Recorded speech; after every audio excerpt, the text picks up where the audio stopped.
So I'm Katie Pilbeam. Bitcoin ATMs are coming soon. I speak to the brains behind the machines. Plus, we check in at the Frankfurt Motor Show and talk about demand and the rocky road ahead. Corporate news to come, as well as Mr. Sean Thomas, our in-house investor. He gives us a peek at his portfolio. But first, today is the 5-year anniversary of the biggest bankruptcy in history. Yay! When the ruthless, risk-taking, greedy banker party burst. The Dow traders are standing there watching in amazement, and I don't blame them. The worst day on Wall Street, because we're now down 43%. What in the world is happening on Wall Street? Yes, that was the catastrophic reaction to the destruction of the Lehman Brothers, the biggest financial blow since the Great Depression. But half a decade on, have the Lehman lessons been learned? Well, it seems the risk-taking habits are hard to shake. Just last year, Wall Street's biggest bank, JP Chase, lost over $6 billion on dodgy credit default swaps, which the bank tried to cover up. There's also been accusations of improper energy trading, reports that the bank hired children of Chinese officials to help with business, and several cases of misleading customers on identity theft products and mortgages as well. Altogether, these legal disputes will cost the bank just under $7 billion. A teeny tiny peanut for a bank with assets of $2.4 trillion. So now I'm joined by Patrick Young from DV Advisors. So Patrick, tell me, have the lessons been learnt? Fundamentally, when it comes to Lehman's, I think we can safely say that nobody's learned any lessons from this escapade whatsoever. Government overall has simply missed the object. They've ended up actually in the back pockets of the banks, and fundamentally the banks themselves haven't realised the fact that they have to change. Indeed, if we want to look at this from a big picture in history standpoint, the thing that the collapse of Lehman's marks is the absolute peak of banker power. From now on, it's the power of networks disintermediating the banks that will challenge the financial monopoly.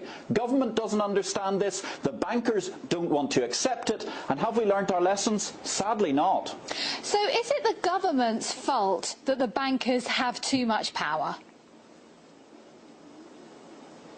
Oh, fundamentally, I think banks have ended up in an incredibly toxic alliance with governments, and that's a fundamental problem for society. It's not that we don't need money, we need capitalism, but we don't and we should not have a situation where any industry is fundamentally subsidized by the government, and when it makes mistakes, the government rushes in to help it. The fundamental flaw of Lehman and what came after it was this sudden massive industry, whether in the USA or whether in the European Union, of bailing out the banks. Suicidal socialist politicians such as Gordon Brown in the United Kingdom collectivised the UK banking system in a manner that was not unadjacent to Stalin. The only difference was, at least under Comrade Stalin, he would have shot a few bankers who made these terrible mistakes in the first place. The fact is, nobody has brought the banking industry to heel, and the politicians now are completely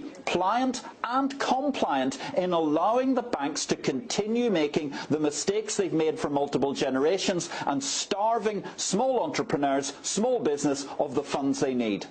And if we go back 5 years to the Lehman situation, do you think it was handled appropriately? Because you're talking about governments, but the government didn't actually bail out Lehman's, did it? Lehman marked a very, very interesting and beneficial moment insofar as it was allowed to fester on the vine.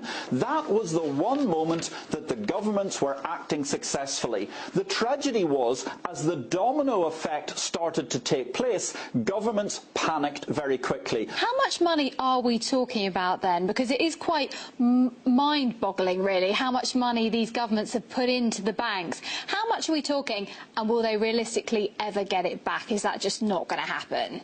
I think it's impossible to put a sum on the whole amount of money, but what we're talking about is multiples of the GDP of a major European nation has ultimately gone into the world banking system, if not more. And that's before we start looking at this funny money quirk of quantitative easing.